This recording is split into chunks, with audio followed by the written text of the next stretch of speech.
बिस्मिल्लाहिर्रहमानिर्रहीम। आज का जो हमारा टॉपिक है वो रिलेट करता है कंसेप्ट ऑफ स्टेट इन इस्लाम, कि इस्लाम जो है उसमें एक स्टेट का क्या कंसेप्ट होना चाहिए। इससे पहले हमने जो स्टेट को वो थ्रू किया है वो हमने मॉडर्न पॉइंट ऑफ व्यू से किया है। अब हम इस्लामिक पॉइंट ऑफ व्यू से स्टेट को डिस्कस कर रहे हैं।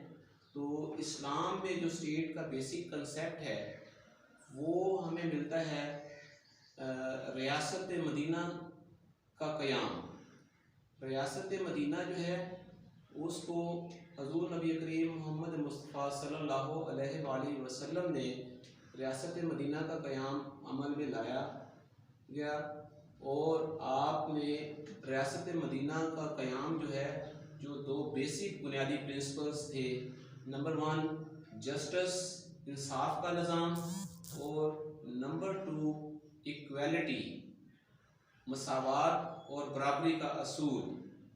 इन दो बुनियादी असूलों पर जो है वो इस्लामिक स्टेट का क़याम अमल में लाया गया। इसके बाद हम देखते हैं कि इस्लामिक पॉइंट ऑफ व्यू से जो है हम रियासत मदीना की बात करते हैं तो वहाँ पर हम देखते हैं कि जो वहाँ के रहने वाले जो लोग थे, वहाँ के रहने वाले जो इनहेबिटेंट बाशिंदे थे, उन्होंने क्या उस स्टेट में रहते हुए अपनी लाइफ को किस तरीके से गुजारा, और उस स्टेट ने वहाँ के रहने वाले लोगों को क्या उनकी वेलफेयर के लिए वो इक़दामात किए कि वो इंतज़ामी अमूर एक इस्लामिक पॉइंट ऑफ व्यू से सरअंजाम दिए गए। उसमें सबसे पहले जो है इस्लामिक स्टेट का कंसेप्ट जो है ना वो हमें नंबर 1 सॉवरेनिटी जो है उसका बुनियादी असूल बताता है।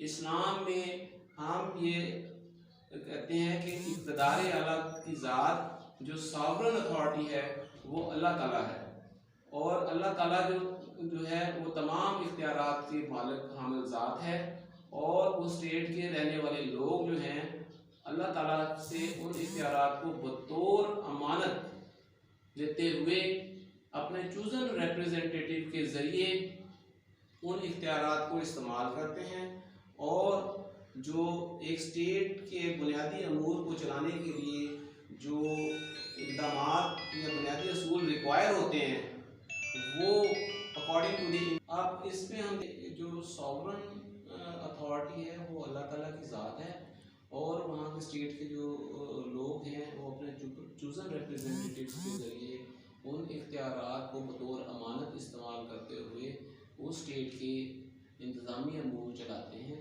और वेलफेयर ऑफ द पीपल को मद्देनज़र रखते हुए वहाँ पर तमाम इक़दाम किए जाते हैं। दूसरा इंग्रेडिएंट हम इसमें देखते हैं, दूसरा जो कंसेप्ट है वो है वाइस जनरेसी। इससे हम मुराद खिलाफत से लेंगे। खिलाफत का पहलू भी एक स्टेट में पाया जाता है, इस्लामिक स्टेट पे। जब हज़ूर नबी करीम सल्लल्लाहु अलैहि वसल्लम के विसाल के बाद इस्लामिक स्टेट जो थी उसने आगे उसका जो टेनोर था वो हमें वहाँ पर खिलाफत राशिदा का निज़ाम मिलता है। वहाँ पर चारों खुलफाए राशिदीन जो हैं वो आए, और इस्लाम जो है वो वाइस जनरेसिटी के जो असूल हैं उसको मद्देनज़र रखते हुए ये हमें प्रोवाइड करता है कि कोई भी शख्स ये नहीं देखा जाएगा कि वो कोई मर्तबे के हवाले से बहुत आला अरफा है या कोई और मालो दौलत के हवाले से आला अरफा है तो वो स्टेट का सरबराह होगा।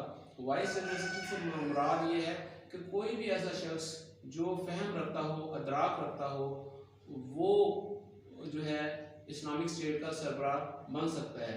यानी कि कोई ख़ानदानियत का निज़ाम नहीं है कि एक ही ख़ानदान से नस्ल दर नस्ल जो है वो खिलाफत चलती रहेगी, तो ये इस चीज़ की भी नफ़ी की गई है।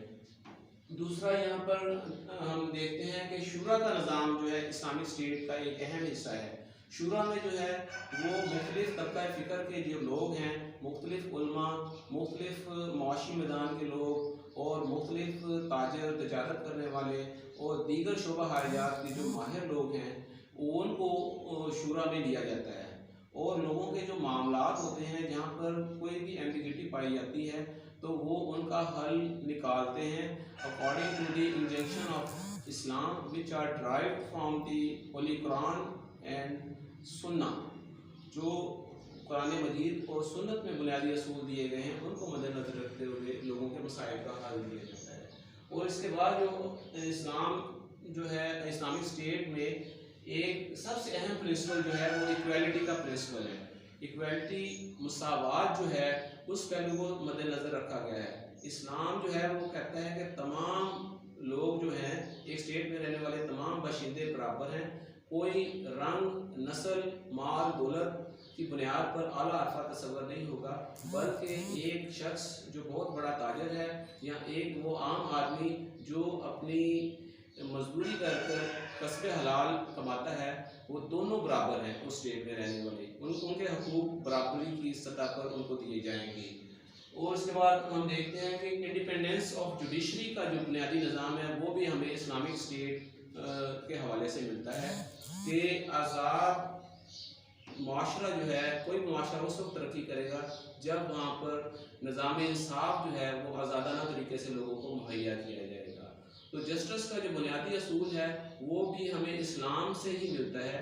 इस्लामिक स्टेट ही हमें देती है कि ये नहीं देखा जाएगा कि किसी के को मरतबे के हवाले से कोई बड़ा है तो उसको जो है उसके लिए और जस्टिस का निज़ाम होगा, या अगर कोई मालो दौलत के हवाले से कम है तो उसके लिए जस्टिस का निज़ाम कोई और होगा। तो इसमें भी देखा जाएगा कि एक बराबरी के पहलू को मद्देनजर रखते हुए इंसाफ प्रोवाइड किया जाएगा।